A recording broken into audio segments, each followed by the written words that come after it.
बिस्मिल्लाहिर्रहमानिर्रहीम। सलामुन नाजरीन, मैं हूँ साजिद रिजवी। आप तमाम नाजरीन का इस्तकबाल करता हूँ हमारे प्रोग्राम ज़िक्र फ़िक्र में। जी हाँ नाजरीन, पिछले एपिसोड में अगर आप तमाम नाजरीन को याद हो, हमने बात किया था ज़बान और इसके असरात के बारे में, और आज के एपिसोड में हम बात करेंगे आँख के बारे में।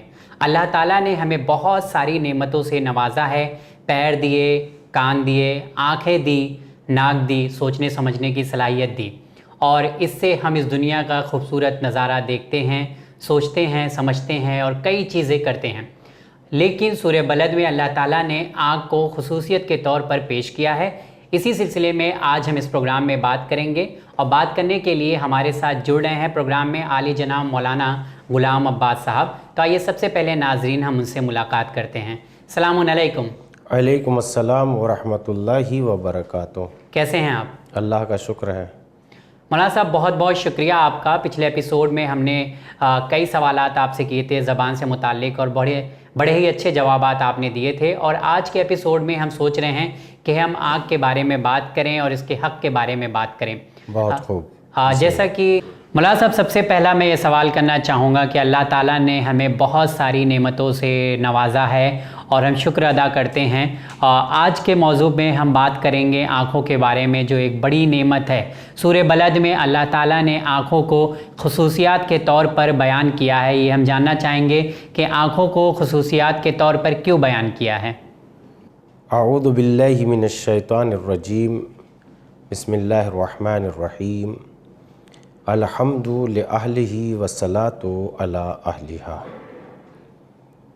आँखों के सिलसिले में इस बात को हम सब जानते हैं। बहुत सादा लफ्ज़ों में चंद बातें मैं आपकी खिदमत में पेश कर रहा हूँ। हमारे पास जितनी भी नेमतें हैं, अक्ल सोचती है, ज़बान बोलती है, दिमाग में तरह तरह के ख़यालात उभरते हैं, और हमारा दिल राज़ों का मरकज़ होता है। लेकिन तमाम नेमतों में से कोई एक नेमत का भी ताल्लुक़ बाहर की दुनिया से राबिता नहीं है।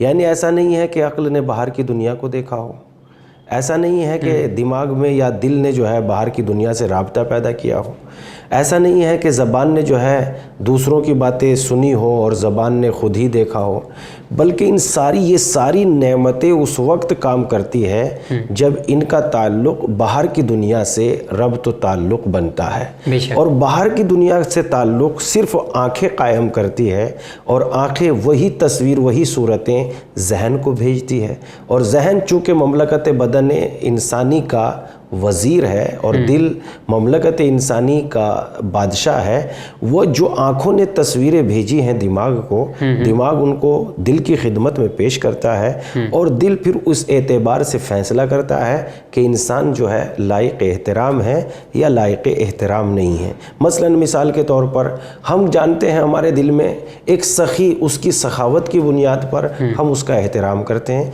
एक करीम, उसके करम की बुनियाद पर हम उसका एहतराम करते हैं। मसलन एक लोगों का मददगार, मोहताजों की मदद करने वाला इंसान, हम उसकी मदद के एतबार से उसका एहतराम करते हैं। या एक वो शिक्षक, वो टीचर जो गरीब, गुरबा और उन बच्चों को तालीम देता है जिनके पास तालीम के लिए पैसे नहीं हैं, तो हम उसका एहतराम करते हैं। लेकिन अब ये बताइए कि ये एहतराम हमारे दिल में क्यों पैदा हुआ?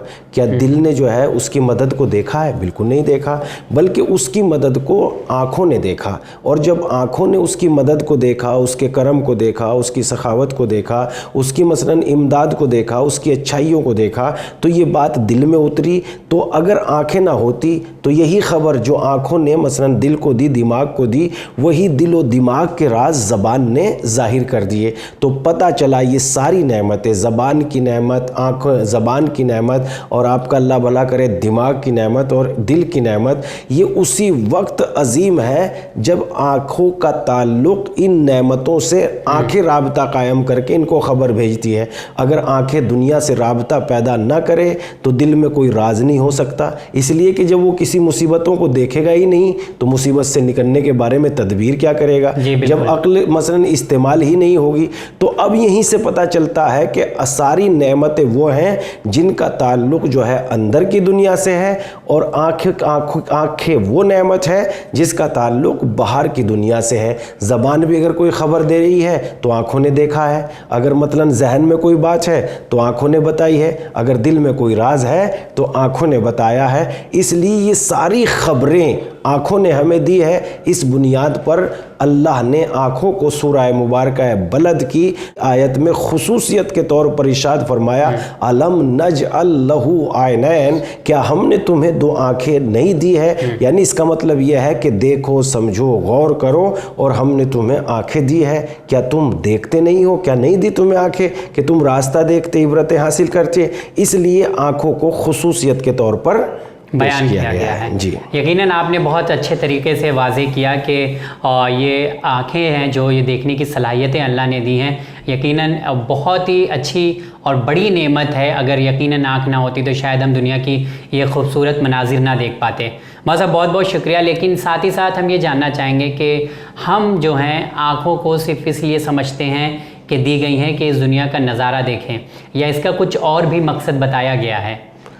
دین اسلام نے، اور اس کائنات میں جب ہم آنکھوں کے ذریعے اس کائنات کو دیکھتے ہیں تو قرآن مجید نے آنکھوں کا مقصد یہ بیان کیا ہے کہ اس بنی ہوئی کائنات کو دیکھیں اور بنانے والے کی معرفت حاصل کریں۔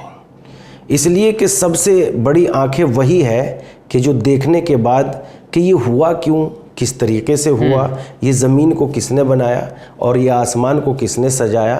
اسی لیے قرآن مجید نے بھی کئی جگہ جب یہ بات کی ہے کہ کیا تمہیں آنکھیں نہیں ملی ہے، تو آنکھوں کا مطلب یہ ہے کہ زمین کو دیکھو، اور جب زمین میں کس نے یہ زمین میں اتنے گہرے رابطے اور اتنے گہری نعمتیں کس نے زمین میں یہ پیدا کر دی ہے۔ تو آنکھوں کے دیکھنے کا مطلب یہ ہے کہ بنی ہوئی چیز کو دیکھو اور بنانے والے کو سمجھتے چلے جاؤ۔ جیسے قرآن مجید نے خود موضوعات مثلاً معین کی ہے، اپنے کھانے کی طرف دیکھو، کیا تم نے غور نہیں کیا کہ تمہارے کھانے اور تمہاری طاقت کے اندر کتنا گہرا رابطہ ہے؟ کس نے یہ طاقت پیدا کی ہے تمہارے مزاج میں اور کھانے میں، تمہاری زبان میں اور اس ذائقے میں؟ کس نے یہ طاقت پیدا کی ہے؟ کیا تم نے غور نہیں کیا؟ جیسا کہ خود قرآن مجید میں پروردگار عالم کا ارشاد ہے، فَلْيَنْظُرِ الْإِنسَانُ مِمَّا خُلِقَ، انسان کو یہ غور کرنا چاہیے کہ اس کو کیسے پیدا کیا گیا ہے۔ یعنی اگر اپنی پیدائش کو اس نے نہیں دیکھا تو دوسروں کو تو پیدا ہوتے ہوئے دیکھ رہا ہے، کس طریقے سے بچہ ہے، کس طریقے سے دودھ پیا ہے، کس طریقے سے پروان چڑھا ہے، اور کس طریقے سے وجود میں آیا ہے۔ فَلْيَنْظُرِ الْإِنسَانُ مِمَّا خُلِقَ مِن مَاءٍ دَافِقٍ، ہم نے انسان کو جو ہے اچھلتے ہوئے پانی سے پیدا کیا ہے۔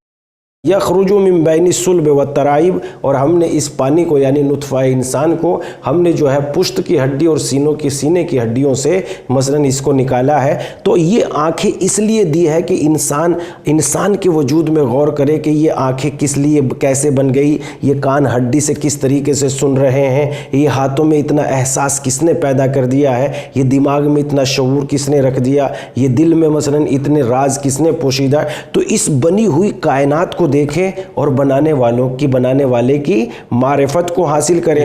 تو قرآن مجید نے انسان کے سامنے کئی چیزیں پیش کی ہے کہ انسان کیا تو اپنی آنکھوں کو استعمال نہیں کرتا، جیسا کہ قرآن مجید میں اور بھی کئی جگہ پر ملتا ہے، فَانْظُرُوا كَيْفَ كَانَ عَاقِبَةُ الْمُكَذِّبِينَ، یعنی وہ لوگ جنہوں نے حقیقت کو جھٹلایا اور اللہ نے جن چیزوں کو منع کیا تھا تم ان کے انجام کے بارے میں دیکھو، یعنی غور کرو ان کا انجام کیا ہوا ہے۔ پھر قرآن مجید اور کہتا ہے، ارشاد ہوتا ہے، سیروا فی الارض فانظر کیف بدل خلق، یعنی تم نے جو ہے جھٹلانے والوں کا انجام نہیں دیکھا۔ تو اس کا مطلب یہ ہوا ہے کہ ہم کائنات میں دیکھیں کہ گناہ گاروں کا انجام کیا ہوا تاکہ ہم گناہوں سے رکیں، اور یہ دیکھیں کہ نیکوکاروں کا انجام کیا ہوا تاکہ ہم نیکوکار بن جائے۔ تو بس بات واضح ہوتی ہے کہ کائنات جو بنی ہوئی ہے اس کو دیکھیں اور بنانے والے کی معرفت کو حاصل کر لیں۔ مولانا صاحب بہت خوب، آپ نے بہت صحیح فرمایا کہ اللہ کی اس بنائی ہوئی دنیا کو ہم لوگوں کو دیکھنا چاہیے اور معرفت حاصل کرنا چاہیے اور اپنے اللہ کو پہچاننا چاہیے۔ انشاءاللہ ہم کوشش بھی یہی کریں گے۔ بہت خوب مولانا صاحب، آپ نے بہت اچھی باتیں بتائی ہیں، لیکن ایک سوال میں اور کرنا چاہوں گا، کیا اللہ تعالیٰ نے کچھ چیزوں پر پابندی لگائی ہے جو چیزیں ہمیں نہیں دیکھنا چاہیے؟ چشم، آنکھوں کے ذریعے یوں تو پوری کائنات یقیناً دیکھی جاتی ہے، لیکن کچھ چیزیں وہ بھی آنکھوں کے سامنے آ جاتی ہے جن کی بنیاد پر انسان کی روح میں کمزوری اور دوسرے فساد پیدا ہو جاتے ہیں۔ उस फसाद को रोकने की बुनियाद पर इस्लाम ने कई जगहों पर ये बात की है कि तुम अपनी निगाहों को नीची कर लो और अपने आप को मसलन अपनी गर्दन को झुका लो। पहले तो इमाम सज्जाद अलैहिस्सलातु वस्सलाम की हम एक बात आपकी खिदमत में पेश करते हैं। इमाम सज्जाद अलैहिस्सलातु वस्सलाम ने इरशाद फरमाया, देखो आँखों के बारे में तुम्हारी जिम्मेदारी ये है कि उनको उन आँखों के से उन्हीं चीज़ों को देखना जिन्हें परवरदिगार आलम ने तुम्हारे लिए देखने के लिए हलाल करार दिया है। और वो शरीयत मुक़द्दसा ने वो चीज़ें मुअय्यन कर दी है कि किस चीज़ का देखना हलाल है और किस चीज़ का देखना हलाल नहीं है। लिहाजा जो चीज़ तुम्हारे लिए जायज़ और हलाल करार दी है उन्हीं चीज़ों को देखना, और जो चीज़ मसलन जैसे नामहरम को देखना।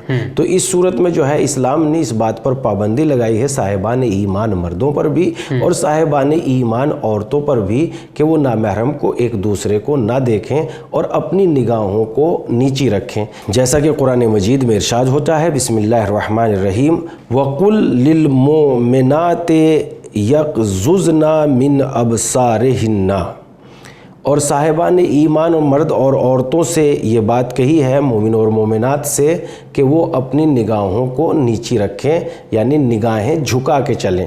इस बुनियाद पर हम जानते हैं कि यहाँ पर यही बात है कि हम नामहरमों के दरमियान में चाहे वो मर्द हो या औरत, यानी ऐसा नहीं है कि मर्द को मर्द की तरफ ये बात कही गई है कि तुम अपनी निगाहों को नीची करके चलो, बल्कि औरतों के लिए भी यही बात की गई है नामहरम मर्दों के सिलसिले में कि तुम अपनी निगाहों को नीचा करके चलो। तो इस सूरत में जो फसाद होता है एक दूसरे के दरमियान में, यहाँ इस्लाम ने पाबंदी लगाई है कि उन्हीं चीज़ों को देखो जो चीज़ें हलाल की गई है, उन चीज़ों को ना देखो जो चीज़ हराम की गई है। लिहाजा इस्लाम की पाबंदी करें ताकि हमारे समाज और माशरे में एक बेहतरीन चीज़ वजूद में आए और हम इस्लाम की पाबंदी करके अपने समाज और माशरे को पाको पाकीज़ा बनाएं।